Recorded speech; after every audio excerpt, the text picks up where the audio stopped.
All right, guys, welcome back and welcome to what is hopefully going to be a new series here, which is going to be quite a bit different than what you usually see from me. And I kind of explained the reasoning in my channel update about that. But if you're new here or you didn't see that video, starting up a CFM series is something I've wanted to do for a little while, and that's for a couple of different reasons. One is that I think it'll help break up that monotony of just listening to me talk about what's wrong with franchise or what it needs. And then the more selfish reason is that it's something that I think will actually help me get into CFM and play it more.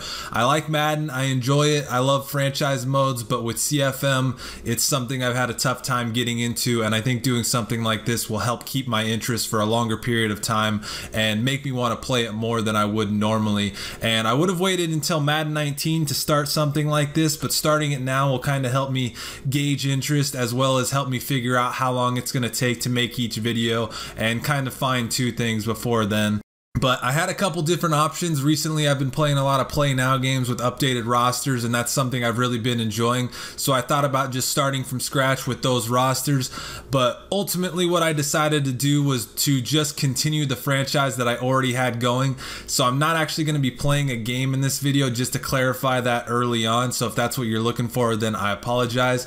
But what I'm going to be doing is basically catching you guys up to speed with my franchise to the point that I'll be starting out from, just so that you'll know some of my players and basically how I got to this point rather than having you guys go in blind.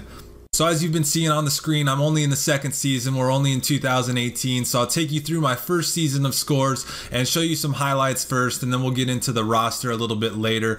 But I ended up finishing 8-8, and it was kind of a weird season. I played a lot of close games. Could have been better, could have been worse.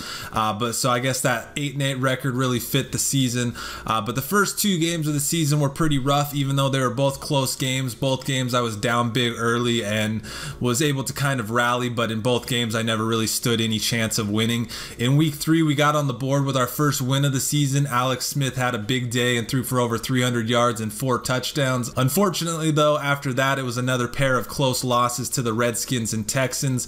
Deshaun Watson absolutely ate me alive in that Texans game. I started this franchise after the Pats dropped, where AI QBs actually scrambled, and I think he ran for over 100 yards in that game, threw for over 300 yards, and just made a ton of big plays. Surprisingly, I upset the Steelers in my next home game, and despite the score actually pretty much dominated the game, Roethlisberger was off the whole game, and it definitely played out different than I was expecting. Following that win, I was in turn dominated myself by the Raiders on a Thursday night, but from there is where things kind of started to turn around a little bit as I began a 4-game winning streak, starting off with a 25-23 win over the Broncos, and then moving on to Dallas, we were able to get another close win. And in that Dallas game was actually when Alex Smith was injured with a broken collarbone and ended up missing the rest of the season. So that game was essentially the start of the Pat Mahomes era. And then in his first career start, he was helped out by a 107-yard interception return by Darrelle Revis. In the Bills win, we started to see flashes of what Mahomes was capable of with the deep ball,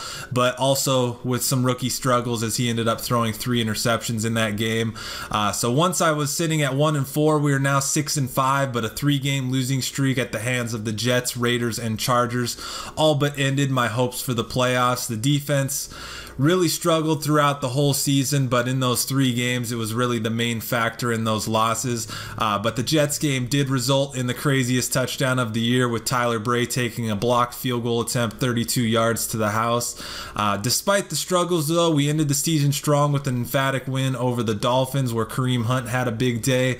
And then in the season finale, Mahomes had his best performance of the year, for throwing for 500 yards, which included an 85-yard bomb to Demarcus Robinson, and then in overtime, a 70-yard touchdown pass to Travis Kelce to walk off the season. So I'll put up the schedule one last time real quick so you can see it. But overall, I would say it was a pretty disappointing season. I was hoping to make the playoffs, obviously. I ended up in the middle of the pack in terms of yardage on both offense and defense, but defense was really the biggest issue. I led the league in sacks, which really helped out my defensive numbers, but that's really literally the only thing the defense did well. I was okay on offense, but after the Alex Smith injury, turnovers started to become an issue, and I started throwing more interceptions with Mahomes, but there was also more big play potential there as well.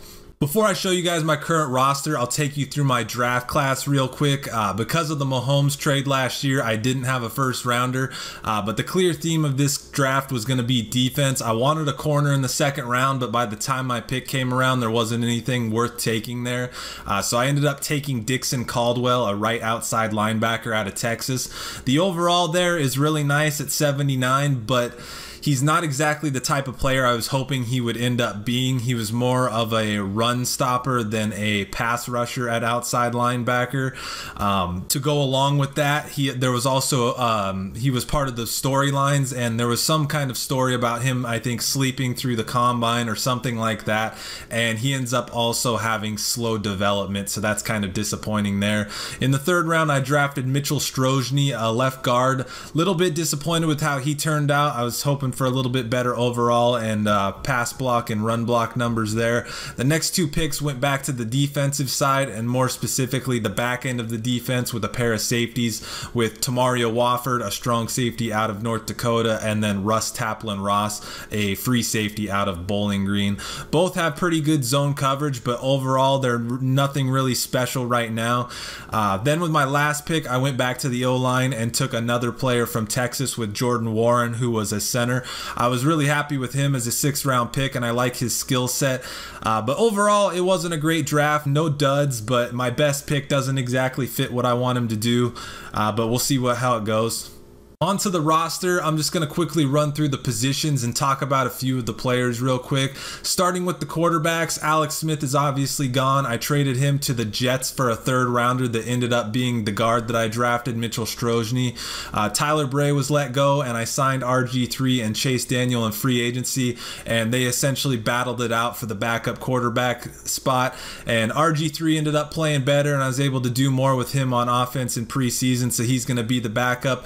This season's a little bit different than last year in that I was okay with an injury happening last year because I had Pat Mahomes waiting, but if that ends up happening this season, then we're going to be in trouble. Moving on to the RBs though, Kareem Hunt led my team in rushing yards with 966 yards last season, and he's going to be the main back.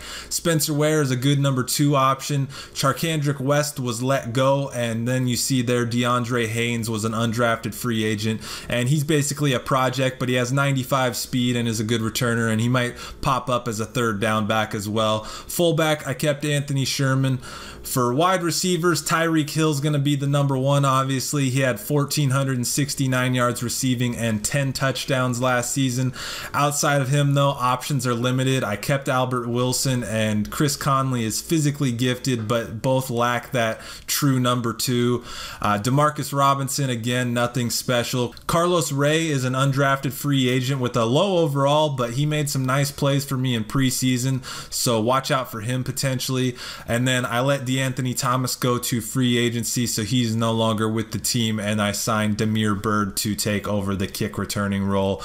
On to tight ends. That all starts with Travis Kelce, who's a 99. He had 104 catches, 1,291 yards last season, but only 3 touchdowns, so that's something I'll hopefully be looking to improve this season. Demetrius Harris there, who's going to drop everything, and then Orson Charles as the 3rd tight end. Moving on to left tackle, Eric Fisher is a solid pass blocker but weak in the run game. Dylan Gordon serves as the backup. Moving to left guard, it's a bit crowded there with Zach Fulton, who's the starter, then rookie Mitchell Strojny, our 3rd round pick, and then Patrick Heath, an undrafted free agent there as well. At center, we've got Mitch Morse and then the rookie Jordan Warren. I really wanted to start Warren here because his blocking numbers are better than Morse's, but that 25-point difference in awareness, especially at center, is just too much for me to ignore. At right guard, we have the doctor Laurent Duvernay-Tardif and then Parker Anger backing him up. Then at right tackle, the human turnstile and Mitchell Schwartz, who allowed 18 sacks last year, and Cameron Irving backing him up. To the defensive side of the ball at left end, the biggest free agent signing we made was Shelby Harris, and he'll be starting at left end. We also picked up Scott Crichton to back him up. At the other end, Chris Jones, who's one of our premier defenders, and then Nacho, Raheem Nunez-Roches backing him up, both holdovers from last year. At defensive tackle, I re-signed Benny Logan to be the nose, and then Mike Purcell and Justin Hamilton both remain as depth and were on the team last year as well. To left outside outside linebacker, the stalwart of our defense in Justin Houston, 16.5 sacks last season, and our highest rated defensive player, Daddy Nicholas, backs him up. At inside linebacker, we're at a bit of a transition. I held on to Derek Johnson, but he is very old, and Reggie Ragland is now going to be the #1 inside linebacker. Rameek Wilson and Kevin Pierre-Louis both come back to provide depth there. At right outside linebacker, I let Tom Bahali go, which is going to pave the way for rookie Dixon Caldwell to start from day one, and then Tano Passanio backing him up. At cornerback, to go along with real life, I traded Marcus Peters to the Rams for a second-round pick. That was probably a huge mistake, and in reality, I wish I could go back and try to do the trade over and try to get Sammy Watkins from the Rams rather than that second-round pick, but as you can see, our corners are weak. Terrence Mitchell and undrafted free agent Bennett Spearman will be the two on the outside. Steven Nelson will likely be the nickel, but if he falters, free agent Charles Gaines and undrafted free agent AJ Sims will be looking to take his spot. McKinton Dorleant rounds out the group, but will be spending the year on injured reserve. Moving to free safety, the secondary doesn't get any prettier. Ron Parker is the vet, but rookie Russ Taplin Ross will be the starter on opening day. Over to strong safety, we have the return of Eric Berry from last season's Achilles injury, and Tamario Wofford will likely see a lot of time at that sub linebacker role in nickel and dime sets, and then Daniel Sorensen will return as depth as well. Our specialists are the butt kicker Harrison Butker, and then longtime Chiefs punter Dustin Colquitt. And then lastly here, we're going to take a look at my schedule for the upcoming season. We open up at Arrowhead on Sunday night against the Chargers, and then come back on Thursday night against the Browns. Jets at home in week 3, followed by 3 straight road games against the Broncos, Jags, and Cardinals. We come back home to play the Broncos again before heading to Oakland to take on the Raiders to wrap up the first half of the season. To start the second half, it's home against the Ravens, and then on to Pittsburgh in week 11, followed by back-to-back divisional matchups with the Raiders at home and the Chargers in LA. Coming down the home stretch, we get 3 straight home games against the Seahawks, 49ers, and Bengals before wrapping up the season in LA against the Rams. That's going to do it though. Hopefully I did a good job of catching you guys up to speed with my team and preparing you for what's coming. The plan right now is for each of these videos to be around 10 minutes with highlights, around the league information, some roster management type stuff in there. And I think you guys will enjoy the crossover that I'll have between mock-ups and content there, or at least I'm hoping so. I'm going to have a new kind of video going up Sunday, which is going to be a let's talk type of thing about expectations, and then I'll have something up Monday as well, hopefully covering some of the things that come out from EA Play.